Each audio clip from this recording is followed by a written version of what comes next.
Welcome to कहानियों की दुनिया। पुराने वक्तों की बात है कि इराक के शहर बगदाद में एक फैरूज नामी लड़का रहता था, जिसे चोरी करने की आदत थी। वहां मेहनत मजदूरी करने की बजाय रात को किसी के भी घर में घुस जाता और खूब लौट मार करता।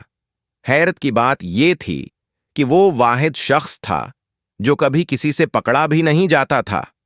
उसने जिस घर में चोरी करनी होती, दिन के वक्त इस घर का हाल चाल जान लेता और फिर रात को उस घर में नक्कब लगाने चला जाता।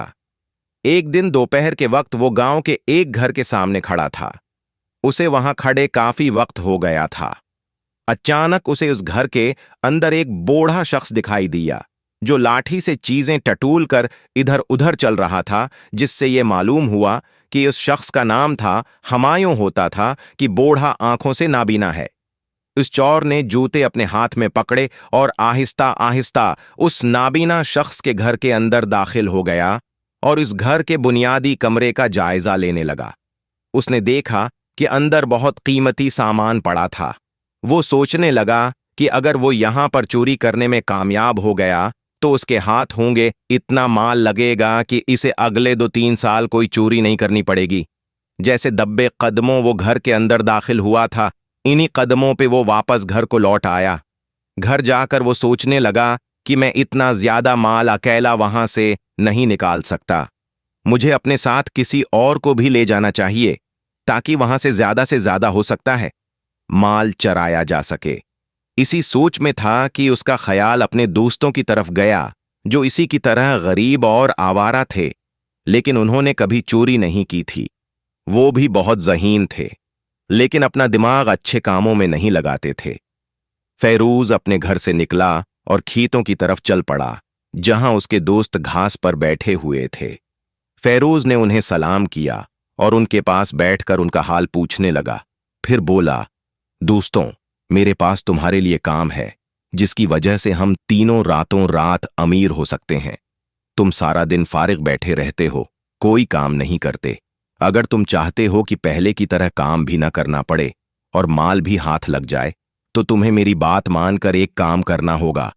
बस तुम मेरे कहने पे चलो, फिर देखना हमें अमीर होने से कोई नहीं रोक पाएगा। दोनों दोस्त, जो फैरूज की बात सुन रहे थे, एकदम से हैरान रह गए कि ऐसा कौन सा काम है जिससे वो इतना जल्दी अमीर हो सकते हैं। दोनों ने एक ही जबानी कहा, हमें क्या करना होगा? जिस पर वो कहने लगा, तुम दोनों को मेरे साथ एक घर में चोरी करनी होगी। फैरूज की बात पर दोनों चौंक गए और फौरन इनकार कर दिया। कहने लगे, हम चोरी नहीं करेंगे। अगर फर्ज किया हम चोरी करने के लिए मान भी जाते हैं, लेकिन एक बात ज़हन में रखो कि अगर चोरी करते वक्त पकड़े गए तो काजी मारे, हाथ काटने में जरा भी देर हो नहीं लगाएगा और पूरे गांव में हमारी बदनामी अलग से होगी। जिस पर फैरूज कहने लगा, भाइयों, परेशान न हो, हम किसी सूरत में पकड़े नहीं जाएंगे। हम चोरी करेंगे। इस घर में सिर्फ एक बूढ़ा बुजुर्ग रहता है और वो आंखों से भी अंधा है। चोरी के दौरान अगर वो उठ भी गया तो हमें देख नहीं सकेगा और हम वहां से आसानी से फरार हो जाएंगे। मैंने उसके घर में बहुत कीमती सामान देखा है, जिसे हम आसानी से चरा सकते हैं। फैरूज के दोस्त फिर भी उस बात है कि फैरूज के घर में बहुत सारे कीमती सामान हैं को नहीं मान रहे थे।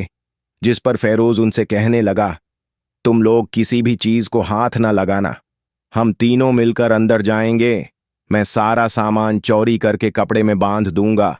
बस तुम लोग मुझे उस सामान को बाहर लाने में मदद करना। मैं तुम्हें उस काम का इतना इनाम ही दूंगा जितना चोरी करने में साथ होने पर देना था। फैरूज ने उन्हें कहा, हम रात के पछले पहर बूढ़े के घर चोरी करने के लिए जाएंगे।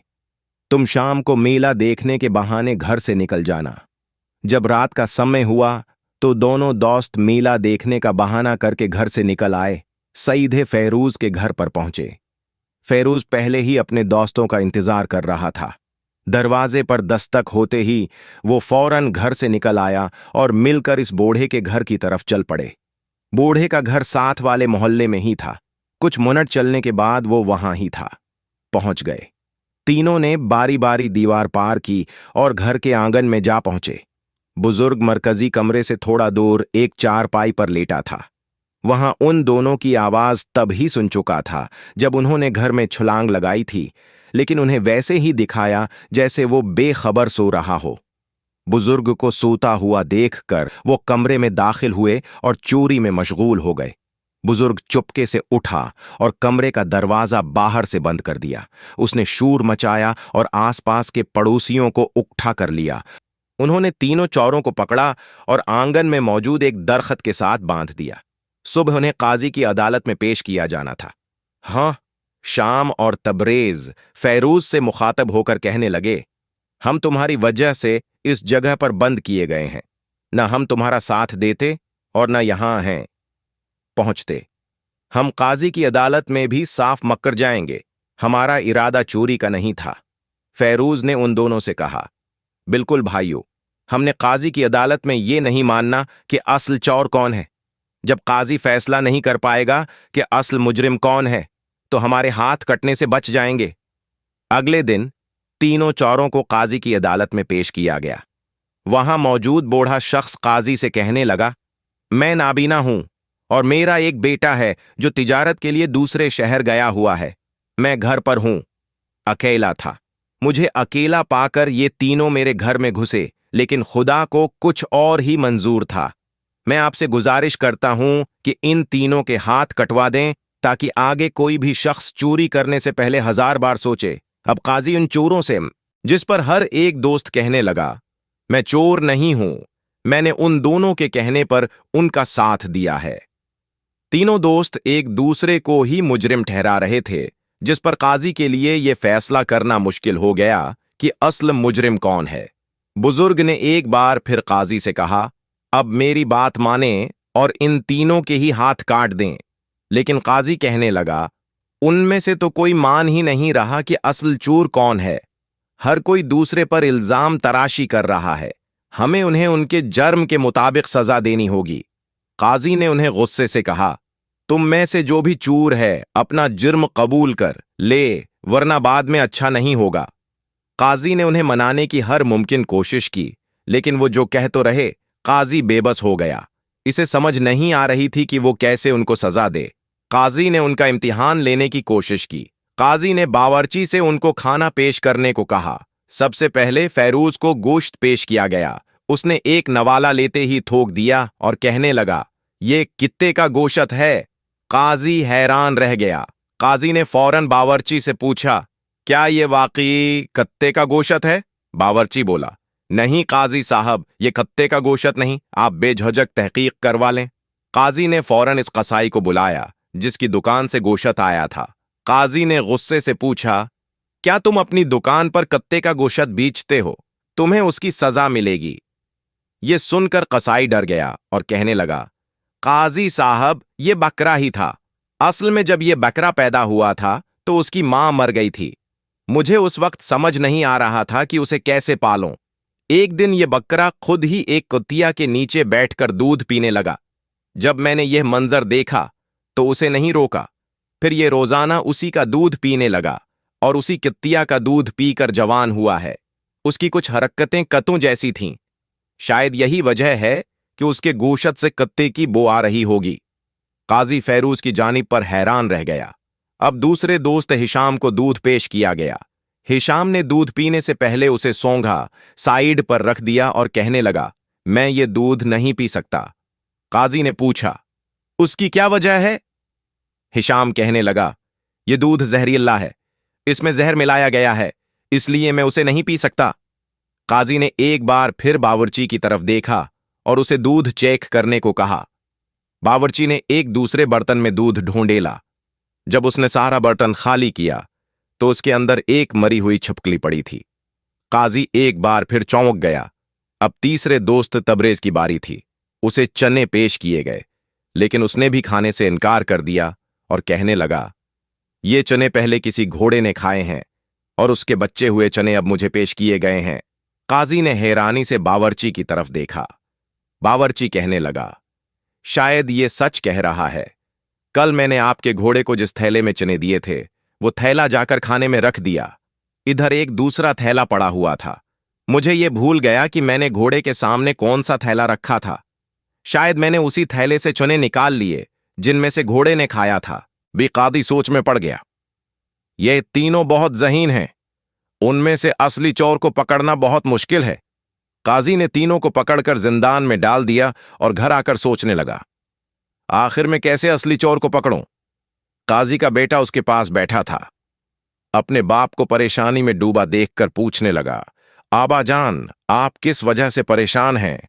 जिस पर काजी ने उसके सामने सारा माजरा पेश कर दिया। इस पर काजी का बेटा कहने लगा, बाबा जान, एक मौके मुझे देकर देखें, शायद मैं आपको असली चोर तलाश करके दे दूं। काजी ने अपने बेटे को एक मौका दे दिया। कल सुबह दोबारा काजी के सामने तीनों दोस्तों को पेश किया गया। काजी के बेटे ने तीनों की तरफ गौर से देखा और मुस्कुराकर बोला, मैं तुम लोगों को एक किस्सा सुनाना चाहता हूं। किसी शहर में एक लड़की अपने शौहर के साथ रहती थी। उसे एक खत मिला जिसमें लिखा था कि उसका बाप बहुत ज्यादा अलील है और उसके इलाज के लिए पैसा चाहिए। लड़की के पास कोई पैसा नहीं था। उसने अपने शौहर से कहा, मेरे बाबा बहुत बीमार हैं, मुझे उनके इलाज के लिए पैसे की जरूरत है। उसके शौहर के पास भी कोई पैसे नहीं थे। फिर उसने अपनी भैंस बेचकर अपनी बीवी को पैसे दिए और उसके बाबा के पास रवाना कर दिया। रास्ते में उसे एक बदकार शख्स ने देख लिया। लड़की को अकेला पाकर उसने उसकी इज्जत लौटने की कोशिश की, लेकिन वो लड़की रोने लगी और उसे कहने लगी, खुदा के वास्ते मुझे जाने दो।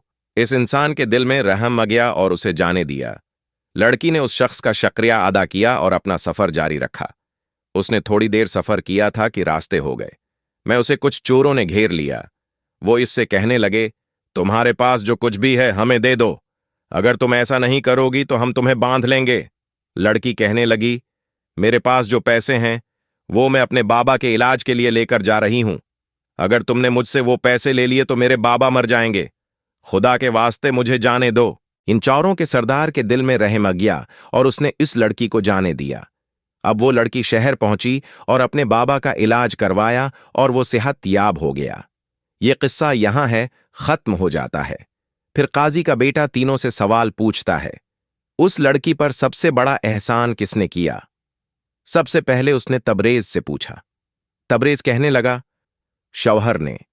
अगर उसके शौहर ने भैंस बेचकर उसे पैसे न दिए होते तो वो अपने बाबा का कभी भी इलाज न करवा पाती।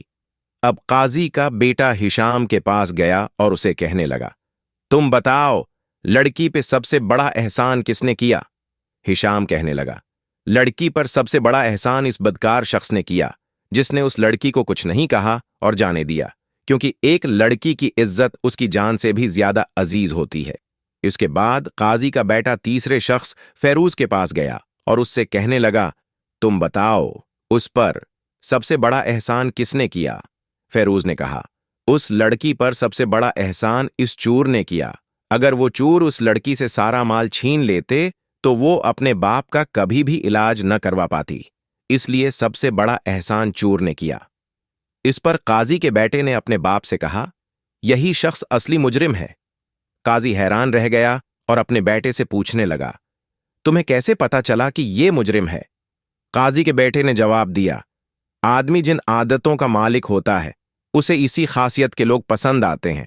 इसीलिए तो इस इंसान ने एक चोर की अच्छाई को पसंद किया और उसकी तारीफ की। इसके बाद काजी ने अपने सिपाहियों को हुक्म दिया कि वो फैरूज को ले जाकर तफ्तीश करें। चोर फैरोज पहले ही साबित हो चुका था। थोड़ी सी मार पड़ने पर वो अपना जुर्म कबूल कर गया। ज्यादा तफ्तीश के बाद साबित हुआ कि फैरोज ही असल चोर है और बाकी उसके दोनों दोस्त माल को ले जाने में उसके माविन थे। काजी ने फैरोज के हाथ कटवा दिए और बाकी दो को 7 साल कैद की सजा सुना दी। तो प्यारे दोस्तों, इस कहानी से हमें सब कुछ मिलता है कि चोर की मदद करने वाला शख्स खुद भी इतना ही कसूरवार होता है जितना कि असल चोर, क्योंकि बुराई को सहारा देना भी बुराई करने के बराबर है। अगर कोई शख्स चोर की मदद हुए तो वो भी चोर हो जाता है, करता है, उसे छिपाता है या उसके जुर्म पर पर्दा डालता है तो वो इंसाफ के रास्ते में रुकावट बन जाता है। ऐसा शख्स न सिर्फ खुद को गुनाह में मुलव्वस करता है बल्कि माशरे में बद्दी को फैलाने का जरिया भी बनता है। ये सच है कि बुराई को सहारा देने वाला भी बड़े अंजाम से नहीं बच सकता। चोर की मददगार को शायद वक्त पर नुकसान न हो, लेकिन एक दिन वो भी पकड़ा जाता है।